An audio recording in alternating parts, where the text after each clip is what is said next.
Olá, bem-vindos ao curso do Capital.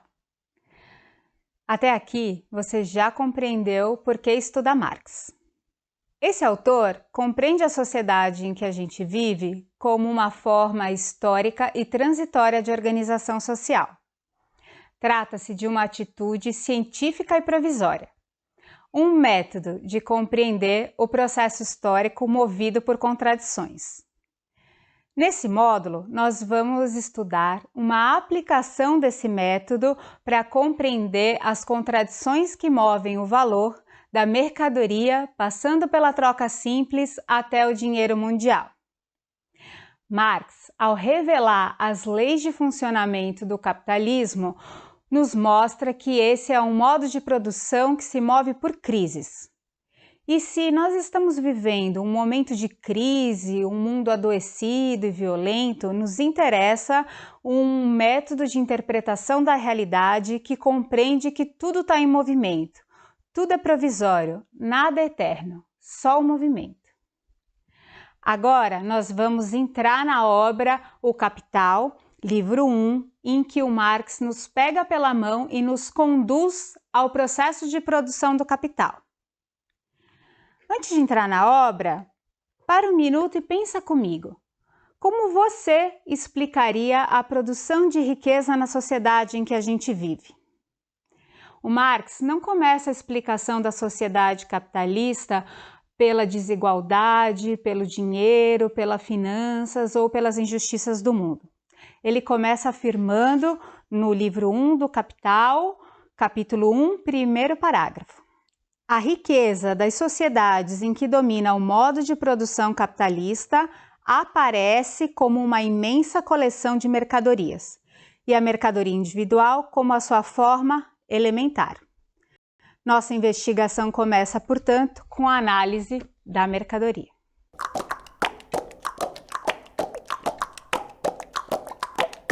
A mercadoria é o ponto de partida teórico de Marx. A teoria do valor-trabalho não é uma descoberta dele, ele retoma as posições da economia política para fazer a crítica à economia política. Enquanto a economia clássica inglesa tem um ponto de partida efetivo, ou seja, a parte de representações caóticas da sociedade, da economia, como a ideia de população, produto, comércio, e a partir daí recua determinações abstratas da teoria do valor, o Marx parte do chamado imediato lógico. Para ele, as determinações mais concretas são aquelas que são as sínteses de múltiplas determinações. O método dialético é a maneira de elevar o concreto à abstração, relacionando a parte com o todo, essência e aparência. Assim, o mais simples pressupõe o mais complexo. Por isso, o ponto de partida e o ponto de desconstrução de Marx é a mercadoria.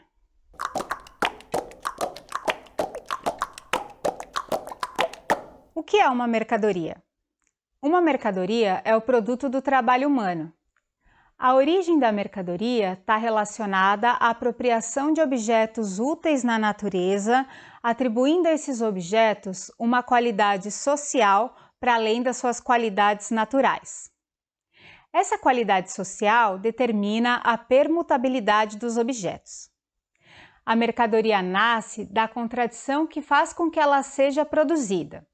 Os seres humanos, por meio da sua ação consciente, ou seja, o trabalho, se apropriam de objetos úteis na natureza para satisfazer as suas necessidades.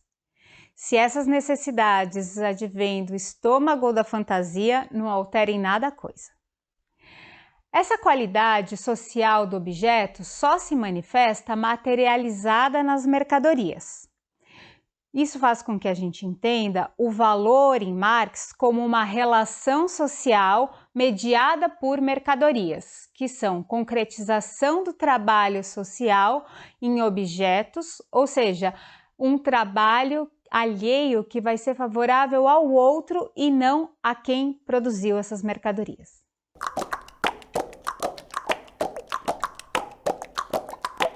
A mercadoria é uma unidade dialética. ela é valor de uso e valor e não pode ser ao mesmo tempo valor de uso e valor. O valor de uso de uma mercadoria pode ser compreendido numa primeira aproximação como a capacidade que o objeto tem de satisfazer necessidades humanas por meio das suas características materiais. E ele é produzido pelo trabalho concreto de transformação da natureza pelos seres humanos. Já o valor expressa uma relação social no processo de troca. Por sua vez, é produzido pelas determinações do trabalho abstrato.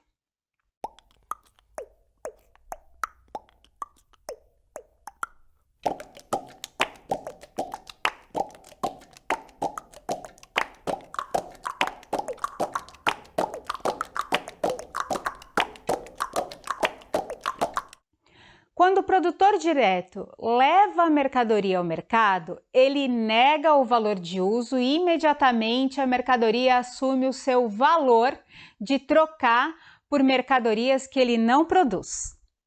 Nesse momento, ela não contém nenhum átomo do valor de uso. Ao contrário, se ele assume o valor de uso, a mercadoria nega imediatamente o seu valor de permuta. Dentre as contradições nascidas nesse ato da troca, eu queria destacar que o objeto nega o seu uso para consumo e passa a priorizar o seu uso para troca, ou seja, a dimensão abstrata do trabalho. A evolução histórica desse processo vai dar origem à divisão social do trabalho. Eis aqui porque a mercadoria é a forma mais elementar. Desde a troca simples, do escambo entre os produtores diretos, já está aqui presente o embrião da produção de riqueza no capitalismo, que é a negação dos valores de uso, das necessidades humanas mais concretas, para a realização de um valor na sua dimensão abstrata. E o que é o capitalismo, se não essa relação contraditória de uma imensa produção de riqueza abstrata, que hoje é expressa no sistema financeiro, convivendo com a produção de fome, de miséria, ou seja, a imensa produção da negação das necessidades humanas mais básicas.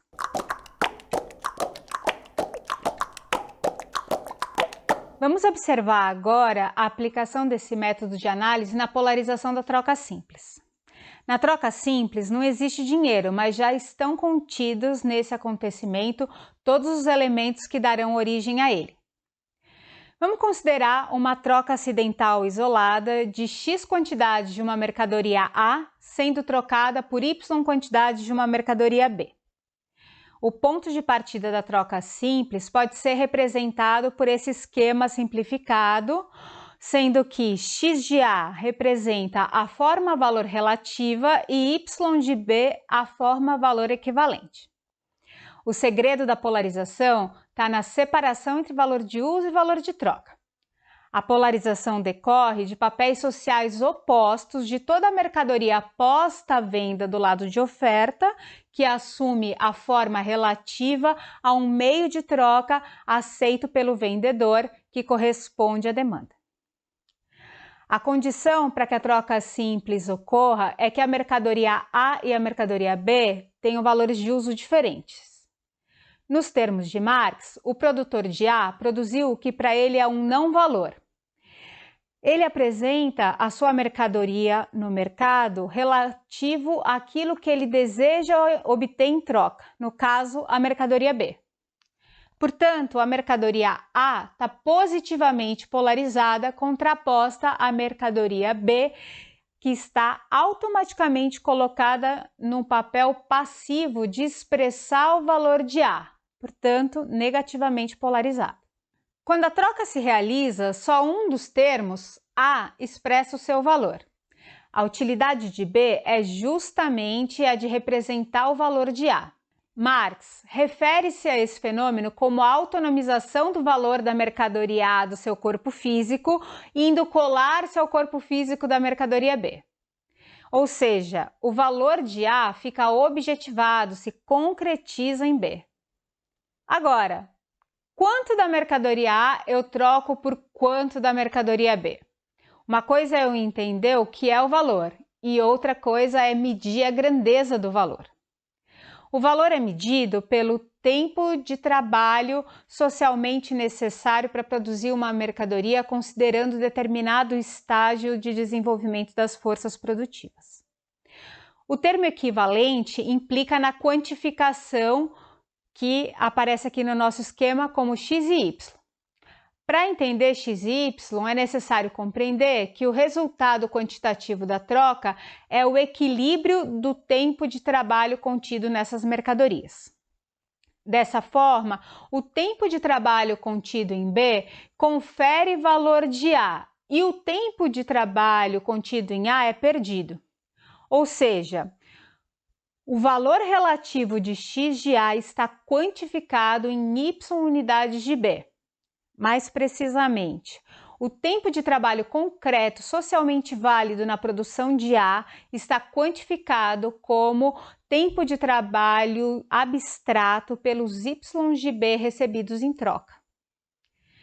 Nesse embrião da troca simples, a evolução de B vai transformar a forma equivalente no chamado equivalente geral e posteriormente em dinheiro.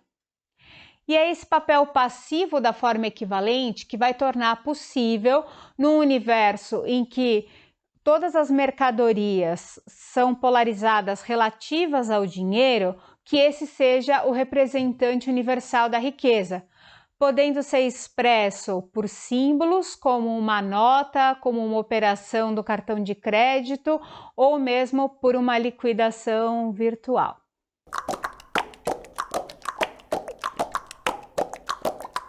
Veja que na troca simples, quem reconhece valores de uso diferentes e valor equivalente são as mercadorias. Quem as produziu desaparece por trás das mercadorias, porque a substância do valor, que é o trabalho, está submetido a essa forma, a forma mercadoria. As necessidades humanas não são mais do que meios para que as mercadorias circulem. A coisa ganha alma e o ser animado se transforma em coisa. A isso chamamos de relações fetichizadas ou reificadas. A especificidade do processo de produção capitalista opera no âmbito da forma. O conteúdo é sempre o mesmo, o trabalho. Essa inversão de forma e conteúdo, que já está lá na polarização da troca simples, é o desafio de explicar a produção de riqueza no capitalismo. Nos esboços de Marx, nos Grundrisses, a crítica da economia política começa pelo dinheiro. E quando Marx elabora o seu estudo, se dá conta que deve começar o livro Capital pela mercadoria. Se Marx começasse a análise pelo dinheiro, ele não explicaria como coisas diferentes se igualam. A gente olha e vê, à primeira vista, que o dinheiro iguala coisas diferentes. Mas no capítulo 1, o objetivo de Marx é mostrar cientificamente como as coisas se trocam, como as coisas diferentes se igualam. À primeira vista, revela uma aproximação crítica com Hegel.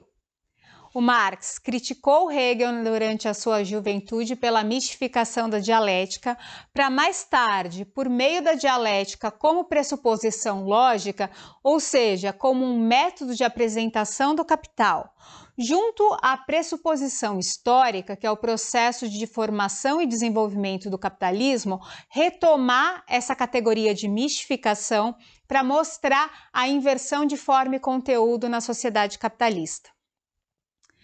A forma fantasmagórica Marx chama de fetiche da mercadoria e se refere a esse deslocamento dos sujeitos. O capital torna o sujeito da produção de riqueza no capitalismo e o protagonista desse livro. Os seres humanos não estão postos no movimento de valorização.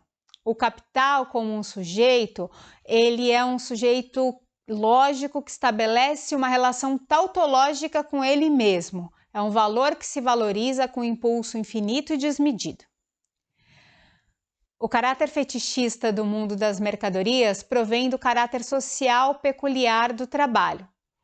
Exatamente porque, ao fim e ao cabo, o mistério é que o trabalho concretizado nas mercadorias é um trabalho alienado, no sentido de que ele é favorável a outro e não a quem produz. O estranhamento dos produtores diretos com relação ao produto do seu trabalho fundamenta a fantasmagoria que encontra na forma dinheiro a sua forma mais acabada.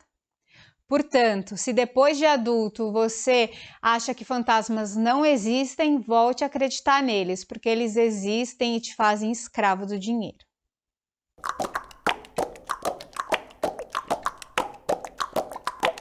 A forma dinheiro é a forma mais acabada do mundo das mercadorias, que objetivamente oculta ao invés de revelar o caráter social dos trabalhos privados. Se nessa primeira parte a gente se dedicou à mercadoria, na segunda parte nós vamos fazer um exercício para compreender as contradições que movem o valor da troca simples ao dinheiro mundial. As mercadorias não podem por si mesmas ir ao mercado se trocar. Devemos, portanto, voltar a vista para os seus guardiões, os possuidores de mercadoria. É assim que no capítulo 2, o processo de troca, Marx nos convida a olhar e ver a fronteira da troca das mercadorias onde os seus possuidores terminam.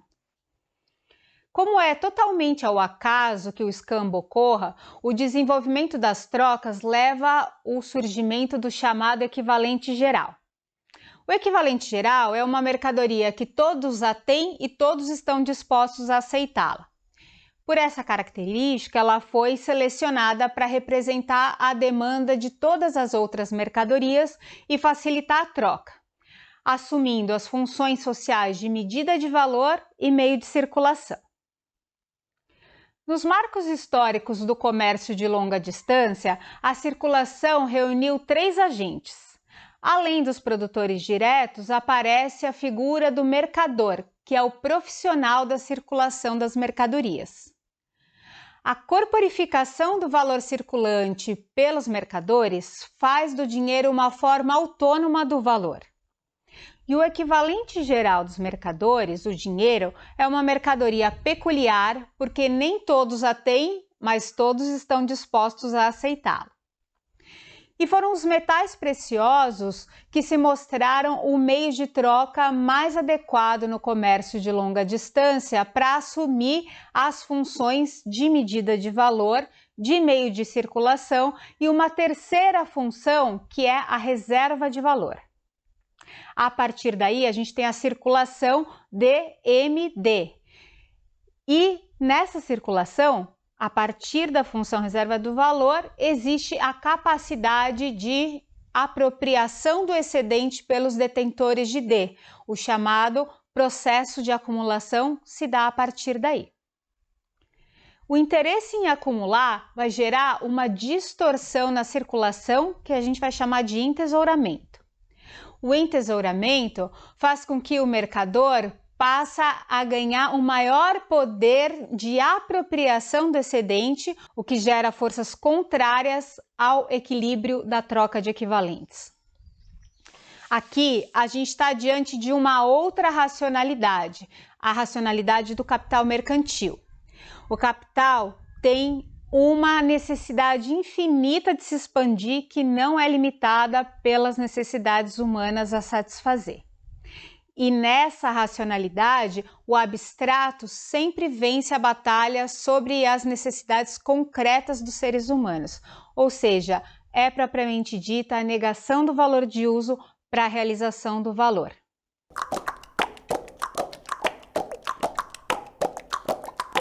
Historicamente, é a expansão das trocas que leva a sociedade a aceitar sem pesar as peças de metal padronizados que tendem a circular como nomes do valor. O Estado, que tradicionalmente se arroga o poder de juiz sobre pesos e medidas, assume o direito de definir, cunhar e colar suas marcas sobre peças de metal padronizados, dando origem à moeda. Firma-se o preceito de que cabe exclusivamente ao Estado o chamado poder de senhoriagem. A afirmação do monopólio do Estado na cunhagem de moedas gera desdobramentos políticos na relação do valor. A confiança no Estado passa a ser um componente da aceitação da moeda pelo povo e Do ponto de vista do capital privado, esse vai ter uma necessidade cada vez maior da existência desse poder estatal, à medida que, além de garantir a extração do excedente social, o Estado adquire um poder de intervenção na vida econômica da sociedade, que é particularmente efetivo nas relações entre credores e devedores. Uma importante distinção criada por Marx é a abordagem da moeda criada diretamente nas relações de troca e a moeda no sentido de moeda de crédito, criada pela relação credor e devedor. Assim como a invenção da moeda pelo povo foi seguida pela invenção do poder de senhoriagem pelo Estado, a emissão de moeda fiduciária por bancos privados para desconto de títulos vai ser seguida pela emissão de moeda de crédito oficial do Estado. Assim, o Estado acrescenta um poder estatal à força expansiva do capital que dá à moeda de crédito, por meio da expansão da dívida pública, uma capacidade de expansão ampliada na transferência de riqueza das sociedades para os bancos. Isso vai significar a abertura de possibilidades infinitas na expansão do capital com base na moeda de crédito. Eis aqui o porquê o embrião da negação do valor de uso que está presente lá na mercadoria encontra no dinheiro mundial a sua vocação de expansão infinita.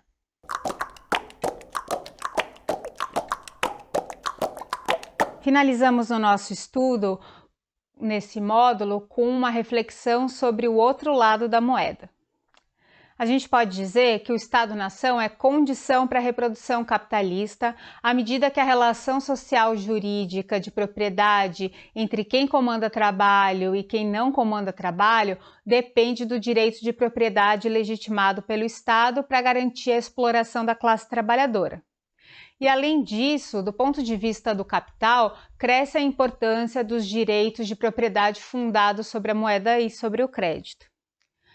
Ao mesmo tempo em que o Estado-nação é condição, é também limite à reprodução capitalista, à medida que só com o dinheiro mundial o capital encontra a sua forma mais adequada à vocação de representante universal da riqueza. Ou seja, na sua forma mais abstrata, com vínculo mais tênue ou inexistente com o processo produtivo e livre dos limites da forma moeda emitida pelo poder de senhoriagem dos Estados nacionais.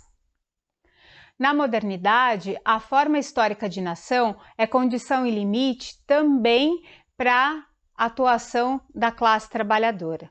Na modernidade, a forma histórica de nação é condição e limite para a valorização do capital.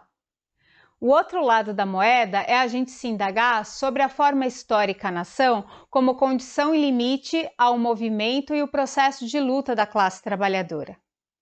O capitalismo sempre foi um modo de produção mundial que se desenvolve em escala global, universal, mundial.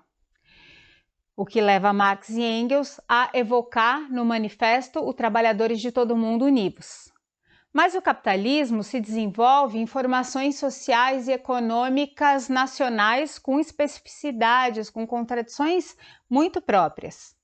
Então, quando a gente olha para as condições do desenvolvimento capitalista nos países do sul global, a gente se depara com a impossibilidade dos nossos países em ter moeda, exercendo aquelas três funções de meio de circulação, unidade de medida e reserva de valor, né, o que leva a essa condição de economias dependentes, né, dependentes inclusive do dólar, exercendo o papel de moeda mundial emitida pelo país hegemônico, né, ou seja, essa é uma das dimensões do imperialismo. Essa impossibilidade de exercer soberania por meio das suas moedas é uma das dimensões das tarefas pendentes a serem realizadas na construção nacional. A soberania, a democracia, a universalização dos direitos, que nos nossos países são de caráter necessariamente popular. Combinar a libertação nacional como a entrada do povo na história da construção nacional como protagonista, com o internacionalismo proletário e o anti-imperialismo é uma dimensão fundamental da luta emancipatória dos nossos povos no sul global. Por isso, estudar o capital enquanto método de análise da realidade e enquanto uma teoria científica da produção de riqueza é um convite a esse embate.